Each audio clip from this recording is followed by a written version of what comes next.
नमस्कार दोस्तों, स्वागत है आप सभी का हमारे यूट्यूब चैनल देव जी के ट्रिक्स में। यहाँ पर दिया है व्यंजन, और व्यंजन के मुख्यतः 3 प्रकार होते हैं। पहला प्रकार आपका कौन सा है? तो आपका स्पर्श व्यंजन। अब यहाँ से देखो क्वेश्चन ये भी बनते हैं, स्पर्श व्यंजन के नाम क्या हैं? तो स्पर्श व्यंजन के नाम होते हैं वर्गीय व्यंजन, उदित व्यंजन। जिनकी संख्या आपकी कितनी होती है? तो जिनकी संख्या आपकी 25 होती है, अर्थात कह सकते हैं का वर्ग से लेके जो आपके पा वर्ग होते हैं, अर्थात जो 25 प्रश्न होते हैं वो आपके स्पर्श व्यंजन में आते हैं, जिनको वर्गीय व्यंजन या उदित व्यंजन के नाम से भी जानते हैं। क्लियर हुआ? नेक्स्ट पॉइंट आपका है अंतःस्थ व्यंजन, और अंतःस्थ व्यंजन से बहुत क्वेश्चन बनते हैं, जो कि संख्या तो आपकी 4 ही होती है, लेकिन यहाँ पर कह सकते हैं जो आपका यहाँ पर दिया है रा, ठीक है, जो आपका रा दिया है, तो रा को हम लोग क्या बोलते हैं? रा को हम लोग बोलते हैं प्रकंपित, ठीक है, क्या बोल देते हैं? प्रकंपित बोलते हैं, या तो इसे कह सकते हैं लुंठित व्यंजन बोलते हैं। इसे नोट करिएगा कि रा जो आपका है, रा को हम लोग प्रकंपित बोलते हैं, या तो कह सकते हैं लुंठित बोलते हैं। वहीं पर जो आपका दिया गया है कौन सा? ला। ला जो आपका दिया है, ला को हम लोग क्या बोलते हैं? तो ला को पार्श्विक बोलते हैं। पार्श्विक क्यों बोलते हैं? कि जब ला बोलते हैं तो जीभ आपकी पीछे मुड़ जाती है ना, और जो रा है, रा बोलते हैं तो आपकी जीभ बहुत जल्दी जल्दी भगती है। क्लियर हो गया ना? अच्छा, यहाँ पर एक पॉइंट आपका ये होता है कि आपके अर्ध आपके जो होते हैं स्वर कौन होते हैं? तो अर्ध स्वर आपके कौन कौन से? तो आपके जो या है और आपका वाह, इनको हम लोग क्या बोलते हैं? अर्ध स्वर बोलते हैं, याद रखिएगा। क्लियर हो गया ये पॉइंट? चलिए नेक्स्ट पॉइंट आपका है ऊष्म व्यंजन, और ऊष्म व्यंजन को हम लोग ऊष्म संघर्षी भी बोलते हैं। याद रखिए कि ऊष्म व्यंजन को ऊष्म संघर्षी बोलते हैं, जिनकी संख्या 4 होती है। अब यहाँ पर याद रखिए जो आपका सा है, सा को हम लोग तालव्य में रखते हैं, इस वाले सा को हम लोग मूर्धन्य में रखते हैं, और इस वाले सा को हम लोग दंत में रखते हैं, और हा को कहाँ रखते हैं? कंठ में। मतलब इसी पॉइंट से आपको क्या कह सकते हैं, बहुत प्रश्न आपको देखने को मिल रहे हैं। नेक्स्ट पॉइंट में आप देख सकते हैं जो आपके 25 वर्ड आपके होते हैं, कौन कौन से? तो आपके स्पर्श व्यंजन जो 25 वर्ड होते हैं वो आपके यहाँ पर दिए गए हैं, ठीक है, यहाँ पर दिए गए हैं। तो इनमें देख सकते हैं जो का वर्ग है, तो का वर्ग में आपके 5 होते हैं, है ना।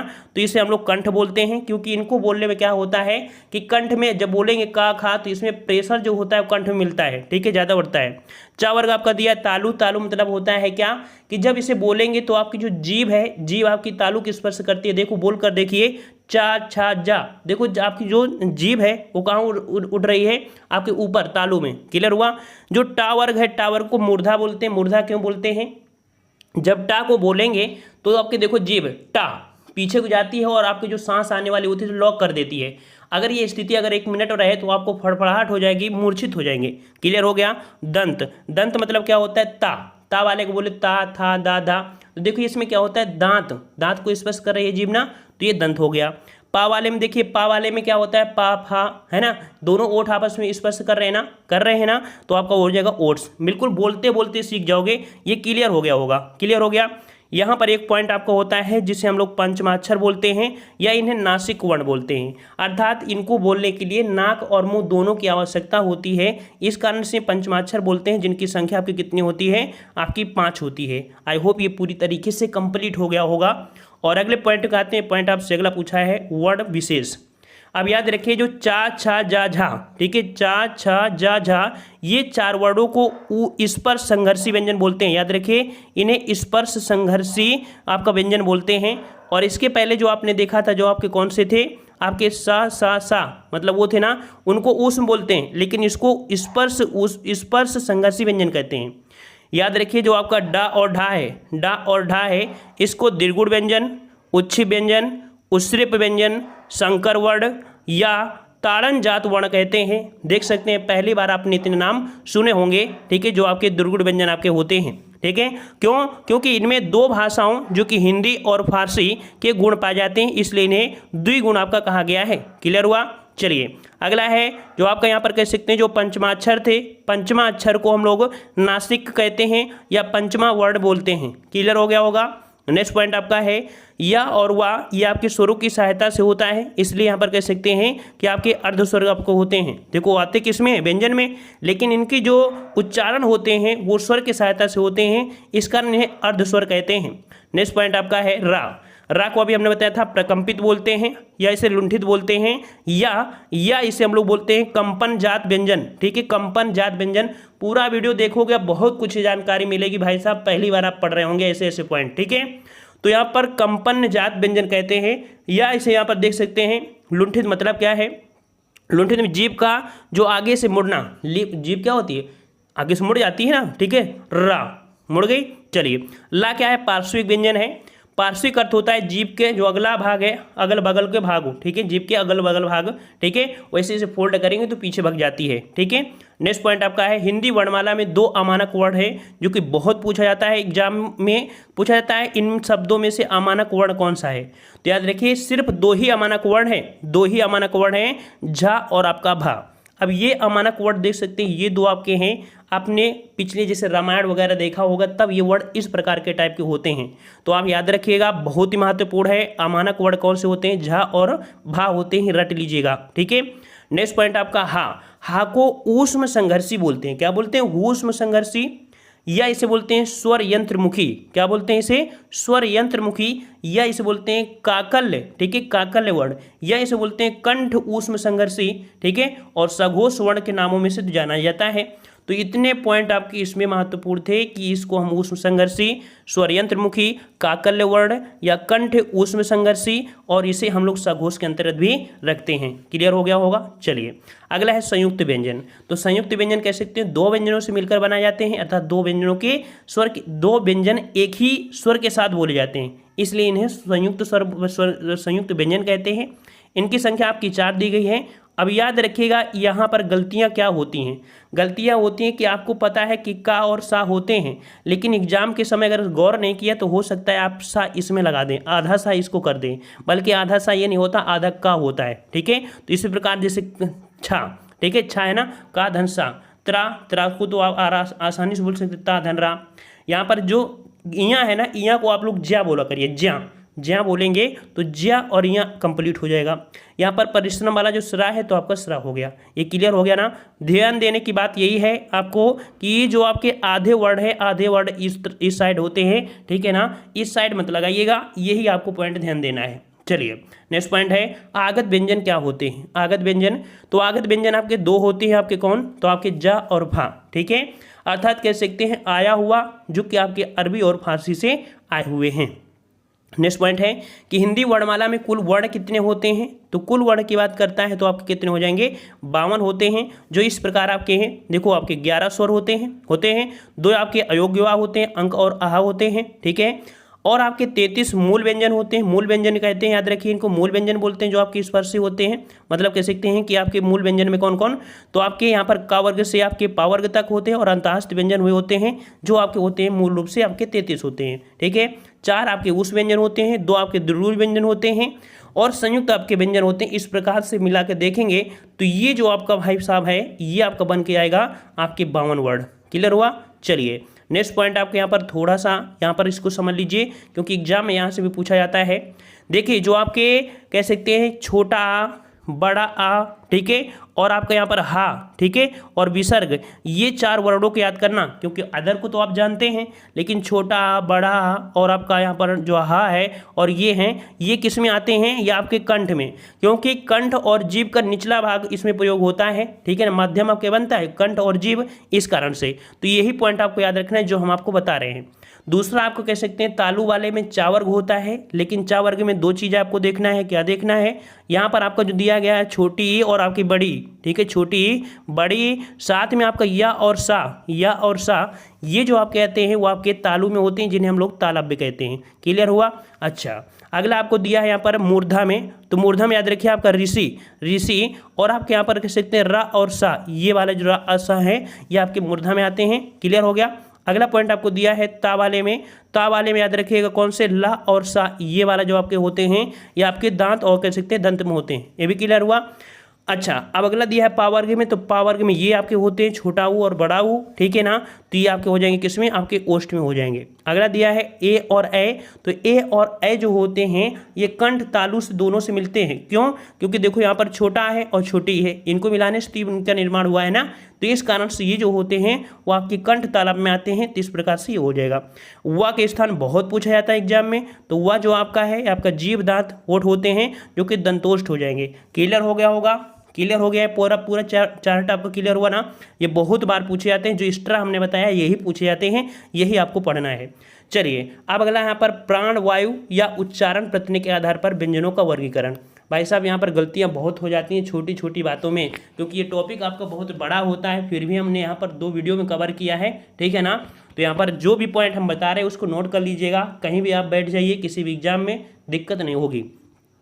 तो प्राणवायु, देखो फोकस किस पर कर रहे हैं, प्राणवायु या उच्चारण प्रत्यय के आधार पर। क्वेश्चन पूछेगा कि उच्चारण के आधार पर व्यंजनों का वर्गीकरण करें तो कितने प्रकार से, तो आपके 2 प्रकार से होते हैं, ठीक है। गलतियां हो जाती हैं और हम ना ध्यान दें तो हमसे भी हो सकती हैं, ठीक है ना। तो याद रखिए 2 प्रकार आपके कौन, आपके अल्पप्राण और आपका महाप्राण, ये आपकी होती हैं किसमें, प्राण वायु या उच्चारण प्रत्यय के आधार पर। अल्पप्राण क्या है, तो भाई अल्पप्राण क्या होता है, जिन व्यंजन वर्णों के उच्चारण में श्वास वायु अल्प मात्रा में निकले उसे अल्पप्राण कहते हैं। अब अल्पप्राण में याद रखिएगा कि प्रत्येक वर्ग का पहला, तीसरा और पांचवां वर्ड, ठीक है, पहला, तीसरा और पांचवां वर्ड, साथ भी जो अंतःस्थ व्यंजन होते हैं यार अलावा, ये आपके अल्पप्राण होते हैं। इनमें से हकार ध्वनि नहीं होती है, इनमें हकार ध्वनि नहीं होती है। अब यहाँ पर देखो पहला, दूसरा, तीसरा क्या है, इसको अभी आपको मैप के माध्यम से दिखा देंगे तो बिल्कुल आसानी से रट जाएगा, ठीक है। अगला है महाप्राण ध्वनि। तो महाप्राण ध्वनि जिन व्यंजन वर्णों के उच्चारण में श्वास वायु अधिक मात्रा में निकलती है उसे महाप्राण कहते हैं। क्लियर हुआ। नेक्स्ट पॉइंट आपका है कि प्रत्येक वर्ग का दूसरा और चौथा वर्ड साथ में ऊष् व्यंजन, उस व्यंजन कौन होते हैं, ये जो आपके सा सा हैं ये आपके महाप्राण हैं, ठीक है। इनमें से आकार ध्वनि आपकी विशेष रूप से रहती है, तो ये आपका हो गया महाप्राण, ठीक है। क्लियर हुआ। अच्छा, अब यहाँ पर देखो महाप्राण में कौन कौन से आते हैं, इसको आसानी से अगर इसे देखेंगे तो आप आसानी से इसे सॉल्व कर पाएंगे बिल्कुल से। देखिए का वर्ग आप देख सकते हैं, का वर्ग है ना, का वर्ग जो आपका है ना, यहाँ पर आपको दिया गया अल्पप्राण। अल्पप्राण क्या होते हैं, 1 3 5, 1 3 5 मतलब देख सकते हैं का गा अंगा, अल्पप्राण हो गया ना। महाप्राण में देखो आपका दूसरा और आपका पांचवा वर्ण मिल रहा है, ठीक है। क्लियर हुआ ना महाप्राण में। अच्छा, यहाँ पर दूसरा और चौथा, यहाँ पर माफ करिए दूसरा और चौथा, ठीक है। महाप्राण में चा वर्ग में देख सकते हैं चा छा, ये क्लियर होगा, टोटल क्लियर हो रहा होगा। यहाँ पर जितना भी आपको दिख रहा है आप समझ गए होंगे कि आपका 1 3 5 और 2 4 का मतलब क्या था, समझ गए ना। किसी वर्ग में ये जो आपके होते हैं इसमें होते हैं। अब याद रखिएगा अल्पप्राण में जो आपके ये महत्वपूर्ण होते हैं कि अंतःस्थ व्यंजन किस में होते हैं, तो अंतःस्थ व्यंजन आपके किस में होते हैं, आपके अल्पप्राण में होते हैं, अल्पप्राण में, ठीक है। यार आला हुआ। और अगला आपका ऊष् व्यंजन, तो ऊष् व्यंजन जो आपके होते हैं वो आपके किस में, आपके महाप्राण में होते हैं। इसका भी स्क्रीनशॉट आप ले लीजिएगा, बेहतरीन कॉपी बनाइएगा, बेहतरीन से बेहतरीन। नेक्स्ट पॉइंट को आते हैं, कह रहा आपसे स्वर या कह सकते हैं घोषत्व तंत्री कंपन के आधार पर व्यंजनों को वर्गीकरण। मतलब यहाँ पर देख सकते हैं स्वर या कह सकते हैं घोषत्व तंत्री, इनमें से देखा जाए तो इनके आधार पर व्यंजनों को वर्गीकरण देखते हैं। तो स्वर या घोषत्व तंत्री में कंपन के आधार पर व्यंजन 2 प्रकार होते हैं, आपका अघोष और आपका सघोष, जो कि अभी यहाँ पर आपको दिखाएंगे चित्र के माध्यम से। तो अघोष और सघोष। अघोष क्या है, तो अघोष क्या होता है भाई साहब, यहाँ पर याद रखिए कि जिन व्यंजन वर्णों के उच्चारण में हमारी स्वर तंत्रियों में कंपन नहीं होता है उन्हें अघोष कहते हैं। जैसे प्रत्येक वर्ग का जो पहला दूसरा वर्ण होते हैं, ठीक है, प्रत्येक वर्ण का मतलब अभी जैसे हमने बताया का खा गा है ना, तो पहला दूसरा ये जो आपके होते हैं अघोष में होते हैं। साथ में जो सा सा सा ये 3 ही हैं, मात्र 3 ही वर्ण हैं जो आपके अघोष में होते हैं। तो याद रखिए सिर्फ आपको इतना ही रटना है जो आपके अघोष में है, शेष जो भी दुनियादारी हो वो सब सघोष में चली जाएगा। अघोष में सिर्फ इतना ही, सघोष में सभी, ठीक है। तो यहाँ पर देखो सघोष क्या कह सकते हैं, घोष। याद रखिए सघोष को हम लोग घोष भी कहते हैं, यह पॉइंट याद रखना, सघोष को घोष बोलते हैं। जिन व्यंजन वर्णों के उच्चारण में हमारी स्वर तंत्रियों में कंपन होता है उन्हें सघोष या कह सकते हैं घोष कहते हैं। क्लियर हो गया होगा।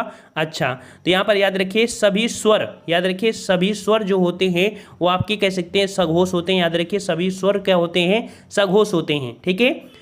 प्रत्येक वर्ग का तीसरा चौथा पांचवा वर्ण और सभी स्वर और अंतःस्थ व्यंजन जो आपके होते हैं वो आपके स्वघोष होते हैं। साथ में जो आपका हा है ये एग्जाम में पूछा जाता है, क्योंकि सिंपल यही बचा है ना इधर, तो इसलिए आपको पूछा जाता है। तो ये जो आपका होता है आपके किसमें, आपके सघोष में होता है। आप सघोष को भी यहाँ पर डायग्राम से देख लीजिए, बिल्कुल ईजी कर देंगे। हिंदी तो आपको कह सकते हैं इतनी ईजी हो जाएगी कि आपने सोचोगे कि यार हिंदी इसके पहले हम लिए होते सब्जेक्ट BA में तो कितना बेहतरीन होता। तो यहाँ पर देखो दिया है अघोष। अघोष में यहाँ पर किसी भी वर्ग का पहला और दूसरा वर्ण दिख रहा होगा, दिख रहा है ना, पहला और दूसरा, पहला दूसरा दिख रहा है। अब कभी कभी क्या होता है कि इनका पूछ लेता है इनकी संख्या कितनी होती है, अघोष वर्णों की संख्या कितनी होती है, तो गिन लीजिएगा 2 2 4 2 6 2 8 2 10 10 3 13। क्लियर हो गई, तो आपकी 13 संख्या हो गई। इसी प्रकार इनकी भी संख्या आपको पूछ ली जाती है कि इनकी संख्या क्या है। तो इनकी संख्या भी आप काउंट कर लीजिएगा, ठीक है ना। इनकी भी संख्या आप काउंट कर लीजिए, आपकी कितनी संख्या है, ठीक है। कर सकते हैं आसानी से, इतनी आप मेहनत कर सकते हैं, ठीक है ना। क्लियर हो गया ना। अब आप समझ गए होंगे कि जो आपके ये वाले वर्ड होते हैं, जो आपके कह सकते हैं ये है, ये सभी किस्म होते हैं सघोष में ही होते हैं। और जो अंताश्च व्यंजन आपकी संख्या 4 ये होती है, और ये जो आपका हा है ये आपके सघोष में होती है। क्लियर हो गया ना, क्लियर हुआ। एक बार सभी लोग लाइक मार दीजिए, सभी लोग लाइक कर दीजिए, वीडियो को लाइक कर दीजिए। सबसे पहला काम ये कर दीजिए, लाइक कर दीजिए। सभी लोग लाइक बहुत कम करते हैं, मेहनत हम ज़्यादा करते हैं। आप लोग लाइक कर दीजिए सभी लोग। चलिए अगला दिया है नोट। यहाँ पर देखो पंचमाक्षर या नासिक या पंचम वर्ण जो आपके होते हैं यह अल्पप्राण एवं सघोष होते हैं। मतलब कह सकते हैं कि ये आपके अल्पप्राण एवं सघोष मतलब दोनों हो गए। कैसे हो गए इसको समझिए कि अनुनासिक, यहाँ पर जो अनुनासिक आपका है इसे चंद्रबिंदु कहते हैं। ये पहला पॉइंट आपका है, इसे आप नोट करिएगा कि पंचमाक्षर या नासिक या पंचम वर्ण जो होते हैं वो अल्पप्राण एवं सघोष होते हैं। देखो क्या होता है, अल्प प्राण होते हैं एवं सघोष में होते हैं। समझ लीजिए क्या कि हमने आपको बताया था अल्प प्राण और महाप्राण। तो अल्प प्राण क्या होते हैं, जो आपका पहला, तीसरा और पांचवा वर्ड थे आप अल्प प्राण में थे। अब ये सघोष में कह सकते हैं, घोष में आपके आते हैं। इनको याद रखिएगा, ये महत्वपूर्ण आपका पॉइंट है, ठीक है, क्योंकि पंचमाक्षर है इस कारण से, ठीक है। चलिए अगला पॉइंट आपका है कि अनुनासिक। अनुनासिक मतलब चंद्रबिंदु कहते हैं। इनका प्रयोग प्रायः तद्भव शब्दों में किया जाता है। याद रखिए, जहाँ भी चांद की बिंदी मिल जाए वो हमेशा किस में होता है, हमेशा तद्भव होता है। जैसे कि यहाँ पर मुँह दिया है, मुँह दिया है तो आपका क्या हो जाएगा, यहाँ पर कह सकते हैं क्या हो जाएगा, ये आपका तद्भव शब्द है। जैसे हाथी दे दिया, हाथी में चंद बिंदी लग गई, ये भी आपका तद्भव हो गया। क्लियर हो गया ना। तो ऐसी शब्द आपकी होती हैं, यहाँ के तद्भव में प्रयोग की जाती हैं, ठीक है, जो कि यहाँ पर मुंह और नाक की सहायता से किया जाता है। इनका प्रयोग स्वर के बाद किया जाता है। अगला पॉइंट आपका है अनुनासिक के उच्चारण में मुंह से अधिक एवं नाक से कम हवा अर्थात सांस निकलती है, ठीक है। मुंह से अधिक एवं नाक से बहुत कम हवा की निकलती है, जैसे आपका आँख, ऊँट, चांद, ठीक है ना, ये आपको हो गया। अब आता है यहाँ पर अनुस्वार। अनुस्वार आपका क्या है, तो इस प्रकार से, ठीक है, मतलब कह सकते हैं कि जो आपका ये बिंदी लग जाती है, छोटी सी ऊपर लग जाती है ना बिंदी, वो आपको दिखाई गई है यहाँ पर, ठीक है, दिख रही है। चलिए कह रहा है इसका प्रयोग हमेशा तत्सम शब्द में होता है। याद रखिए, जो चंद की बिंदी होती है इसका प्रयोग किस में होता है, तो आपके तत्सम में होते हैं। इसमें से उच्चारण में नाक से अधिक हवा निकलती है, मुंह से कम निकलती है, मतलब इसमें से विपरीत हो गया, ठीक है। कह रहा है आपसे कि ये स्वर के बाद आने वाली व्यंजन ध्वनियाँ होती हैं। याद रखिए, ये स्वर के बाद आने वाली जो आपकी हैं, स्वर के बाद आने वाली आपकी व्यंजन ध्वनियाँ होती हैं। क्लियर हुआ। चलिए अगला पॉइंट आपको दिया गया है, जैसे कंकड़, चंचल, कंटक, ठीक है। अगला दिया है निर्नासिक। यहाँ पर ये क्वेश्चन बहुत पूछा जाता है कि निर्नासिक कौन है। निर्नुनासिक केवल मुंह से बोले जाने वाले वर्डों को निर्नुनासिक कहते हैं। ये पॉइंट याद कर लीजिए, बहुत आईएमपी है, क्योंकि जो आपका नासिक के व्यंजन के हिसाब से देखा जाए तो जल्दी से क्या होते हैं, मार देते हैं नासिक के व्यंजन, बल्कि यहाँ पर निर्नुनासिक, ठीक है। तो यहाँ पर कह सकते हैं नाक का यूज नहीं है, मुंह से बोले जाने वालों को निर्नासिक बोलते हैं, जैसे इधर, उधर, मगर वगैरह। क्लियर हुआ। चलिए अगला दिया है विसर्ग क्या होता है। तो विसर्ग, इसका उच्चारण आपका कह सकते हैं हा की तरह होता है। अनुसार की तरह विसर्ग भी व्यंजन आपकी ध्वनियाँ होती हैं। विसर्ग का प्रयोग हमेशा देखते हैं कि स्वर के बाद ही किया जाता है, ठीक है ना। इनका प्रयोग प्रायः तत्सम शब्दों के साथ करते हैं। याद रखिए, जो विसर्ग होते हैं हमेशा क्या होते हैं, शुद्ध संस्कृत के शब्द होते हैं, तो आपकी 100% आपके तत्सम ही किया जाएगा। अब यहाँ पर हलंत क्या होती है, तो देखते हैं कि किसी भी वर्ण में हलंत जब व्यंजन वर्णों का प्रयोग स्वर के बिना अर्थात स्वर रहित किया जाए तब व्यंजन वर्णों के नीचे हलंत का प्रयोग करते हैं। जैसे ये आपको शब्द लिखे ना, ये आधे वर्ण है, ठीक है। याद रखिए, अगर कोई ऐसा वर्ण लिखा है इसका मतलब ये आधा है, लेकिन ये जो आधा बनाते हैं ना, ये आपका जो कह सकते हैं चिन्ह को होता है, हलंत का जो चिन्ह होता है वो किस प्रकार से, तो इस प्रकार से होता है, थोड़ा सा नीचे को झुका होता है, तिरछी रेखा आपकी होती है, ठीक है।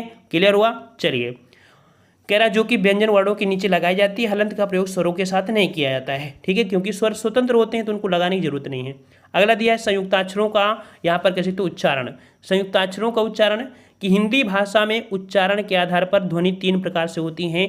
ये भी पॉइंट आपको याद करना है कि संयुक्ताक्षरों को वर्गीकरण में देखा जाए उच्चारण में, कि हिंदी भाषा में उच्चारण के आधार पर ध्वनि 3 प्रकार की 3 रीतियाँ होती हैं। 3 रीतियाँ हैं, कौन कौन सी, ये बहुत अच्छी क्वेश्चन आपके हैं कि संयुक्त ध्वनियाँ, संपर्क ध्वनि और आपकी युग्मक ध्वनि, जिसे हम लोग द्वितीय व्यंजन भी कहते हैं, ठीक है। यूट्यूब में भी सर्च करेंगे तो मिल तो जाएगा, लेकिन यह कह सकते हैं समझने की बात होती है, ठीक है। तो संयुक्त ध्वनि, संपर्क ध्वनि और आपकी युग्मक या कह सकते हैं द्वित व्यंजन। देखिए समझिए कि संयुक्त ध्वनियाँ क्या हैं कि जब दो या दो से अधिक व्यंजन ध्वनियाँ परस्पर संयुक्त होकर एक ही स्वर के सहारे लिखी बोली जाएं तो आपकी संयुक्त ध्वनियाँ होती हैं, जैसे प्राण, घ्रात, म्लान, प्रवाद, कलांत, ट्रक, ड्राइवर, स्टेशन, ठीक है, प्रकर्ष, प्रवण आदि आपकी संयुक्त आपकी ध्वनियाँ हैं। संयुक्त ध्वनियों का अधिकांश प्रयोग तत्सम देखने को मिलता है, ठीक है। तद्भव शब्दों में इनका प्रयोग बहुत कम देखने को मिलता है, ठीक है। ऐसा नहीं कि इनका मिलता है लेकिन बहुत कम मिलता है। क्लियर है? अच्छा, तो देखिए जैसे संयुक्त हमने आपको व्यंजन बता दिया था, जैसे मान लीजिए छा, त्राज्ञा होते हैं, व्यंजन होते हैं ना, ये संयुक्त होती है ना, इनका प्रयोग किस में होता है? तत्सम में होता है। चलिए अगला है संपर्क ध्वनियाँ क्या है? तो संपर्क ध्वनियाँ याद रखिए, जब एक ध्वनि को दो व्यंजनों से संयुक्त हो जाए तो वे ध्वनियाँ संपर्क ध्वनियाँ कहलाती हैं। जैसे संबल, देखो दिया है संबल, तो सा और बा के मध्य में आपका क्या आ गया है? ये आ गई है ना, तो ये आपका संबल हो गया। वही चीज दिया है कि दो व्यंजनों के संयुक्त, जब दो व्यंजनों से संयुक्त हो जाए तब आपकी ध्वनियाँ संपर्क होती हैं। तो आपका क्लियर हुआ। कंबल में भी देख सकते हैं का और माँ के बीच में माँ शब्द आया है। बंदर में देखो बा और दा के बीच आया है, अर्थात दो शब्दों के बीच में अगर कोई आधा वर्ड घुस जाए, ठीक है, या लग जाए, वो आपके संपर्क ध्वनि होते हैं। आई होप ये भी आपको पसंद आ गया होगा, क्लियर हो गया। चलिए अगला है युग्मक ध्वनियाँ। युग्मक ध्वनि क्या होती है? तो जब किसी शब्द में एक ही ध्वनि का द्वित्व हो जाए तो वे ध्वनियाँ युग्म ध्वनियाँ कहलाती हैं। अर्थात जब किसी शब्द में एक ही वर्ण दो बार आए, एक बार आधा और एक बार पूरा आ जाए, तो ऐसी स्थिति को वर्ण या द्वित्व कहते हैं। जैसे आप प्रसन्नता, ठीक है, जैसे आपका एग्जाम पूछा था दिल्ली में कैसा है, तो दिल्ली में क्या होता है? द्वित्व बोलते हैं ना, तो द्वित्व होता है एक, इसका एक नाम आपको होता है युग्मक, ठीक है। अब आप समझ गए होंगे कि द्वित्व व्यंजन है क्या। जब भी एक पूरा वर्ण हो और एक आधा वर्ण हो तो वहाँ पर आपका द्वित्व होता है, जिसे हम लोग युग्मक ध्वनि कहते हैं। इस प्रकार से प्रसन्नता, अक्षुण्णता, दिक्कत, मशक्कत, मन्नत, उल्लुप, पुल्लुप जो भी बोलेंगे ये आपका हो जाएगा, ठीक है। और यहाँ पर कह सकते हैं थोड़ा सा और है, अर्धस्वर क्या होते हैं? तो अर्धस्वर आप हमने बता दिया था, मैप में दिखा दिया था, जो आपके या और वा हैं, ठीक है। इनकी परिभाषा आपसे पूछ सकता है कि जो ध्वनियाँ कभी स्वर में कभी व्यंजन हो, ठीक है, जो ध्वनियाँ कभी स्वर कभी व्यंजन हो उन्हें अर्धस्वर कहते हैं, क्योंकि या और वा व्यंजनों को उच्चारण करते समय वे क्रमशः ई और उ स्वरों के उच्चारण की स्थिति में होते हैं, बाद में या और वा व्यंजनों की स्थिति में आते हैं। अर्थात इनको जब बोलते हैं तो पहले ये शब्द निकलता है य, ठीक है ना, य व, इस कारण से ये आपके अर्धस्वर में आते हैं। अगला है लुंठित। तो लुंठित को हम लोग प्रकंपित बोलते हैं, ठीक है, परिभाषा समझ लीजिए। वैसे तो आपने रा को पढ़ लिया था ना कि रा को लुंठित व्यंजन या प्रकंपित कहते हैं। जिन व्यंजन वर्णों का उच्चारण करते समय जीवा मुख के मध्य तेजी से लड़खड़ाए या कंपन हो उसे लुंठित व्यंजन कहते हैं। क्लियर हुआ। अगला है पार्श्विक व्यंजन। जिन व्यंजन वर्णों के उच्चारण में हवा जीभ के बाहर अर्थात बगल से निकल जाए, ठीक है, बगल से निकल जाए, उसे पार्श्विक व्यंजन कहते हैं। ला को पार्श्विक कहते हैं। और ला जब बोलते हैं तो बगल से तो निकलती है लेकिन जीभ भी होती है पीछे को मुड़ जाती है और हवा बगल से निकल जाती है, तो ये होती है पार्श्विक। तो कुल मिला के ये रहा आपका यहाँ पर कह सकते हैं स्वर और व्यंजन का कंप्लीट वीडियो, ठीक है ना। और जो क्वेश्चन आपको कभी मिलते हैं तो आपको हमारे टेस्ट में मिल जाते हैं, टेस्ट हम आपको करा देते हैं, ठीक है। क्योंकि जैसे कि अभी आपको यहाँ पर विराम चिन्ह है वो इसी के अंतर्गत आता है, लेकिन उसका जो है चैप्टर वो जो है वीडियो अलग बनाएंगे, ठीक है। पसंद आया है सभी को? पसंद आया है तो एक बार जय हिंद सभी लिखिए। और आप लोग कहाँ कहाँ से बिलोंग करते हैं आप लोग कमेंट बॉक्स में जरूर कमेंट करें। धन्यवाद सभी को। वंदे मातरम।